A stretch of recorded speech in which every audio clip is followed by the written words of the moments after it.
yung mga batiin mo rin sila, iskasuin mo rin sila dahil tulad pag-iskaso noon sa inyo. Kung wala kayong kaibigan noon, siya ng kaibigan mo, isipin niyo ang samahan niyo. Kung kasi kasama, umasenso ka na, umunad ka na, yung dati mo kaibigan, mahirap yun, hindi ko namin kaibigan na yun.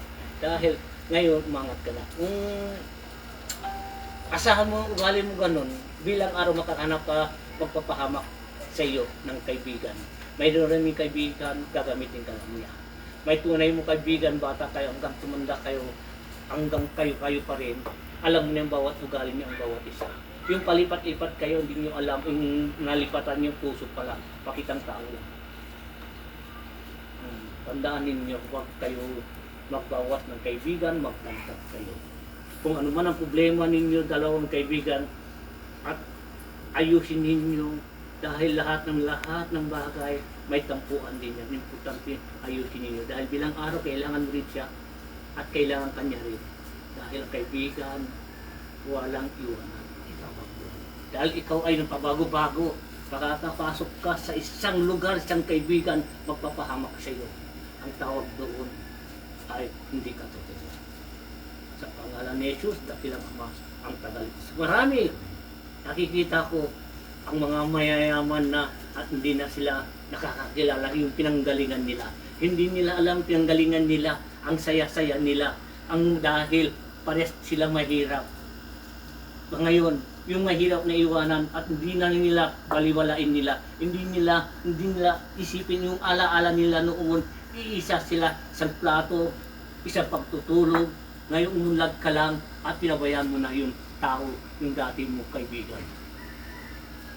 Yan ang sabi ng Ama, kung pinalitan mo yan ang mga taong pinagmahal, minahal ka noon at umangat ka lang at hindi mo siya kilala, bilang araw, iiyak ka. Kung ikaw ay bumagsak, hanapin mo rin ang tunay mo kaibigan, hindi ka napapansin ang ginawa mo at gagawin din siya. Sa pangalan mo. Dito, maraming aral kailangan natin isipin. Huwag natin sabihin, kami ay ligtas.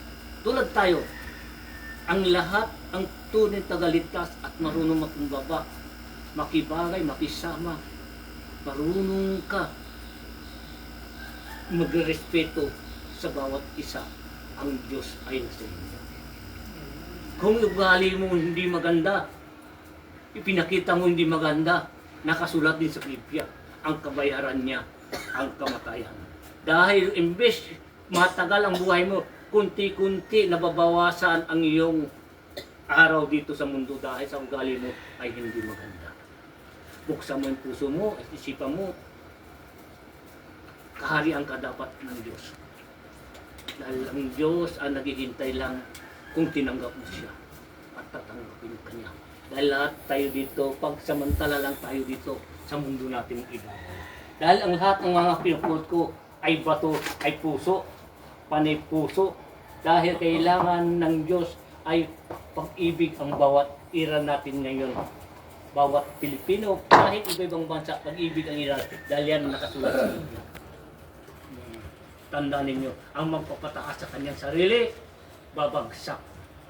Kung siya marunong magkumbaba, itataas siya ng Diyos, walang katapusan, walang hangganan. Basta hindi ka lang nagbago, ikaw rin ang tunay na magkumbaba sa lahat.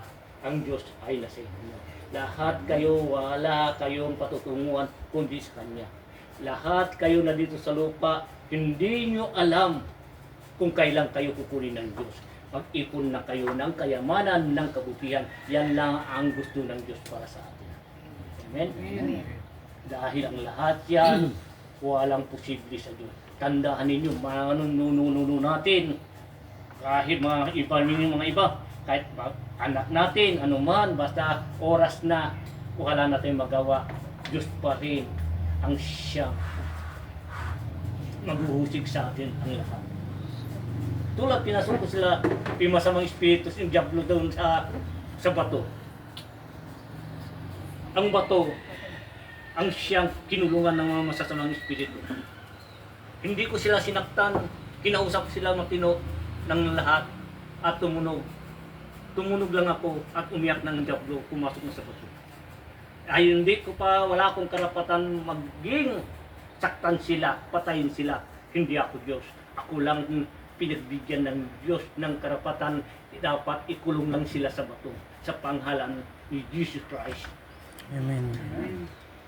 Dahil si Jesus Christ ang siya kakapangyarihan ng lahat. Walang halos na naniniwala sa Kanya. Simula ngayon, si Jesus Christ talaga ang aking tinatawag. Sa atin si Jesus. Puso, walang mga sinuman sa atin mas mataas. Walang pwede sa atin maghusga.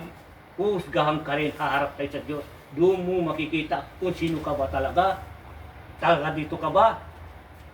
Taga doon ka? Nasa iyo ang simula at sa iyo ang paniwala at sa iyo pagsisisi.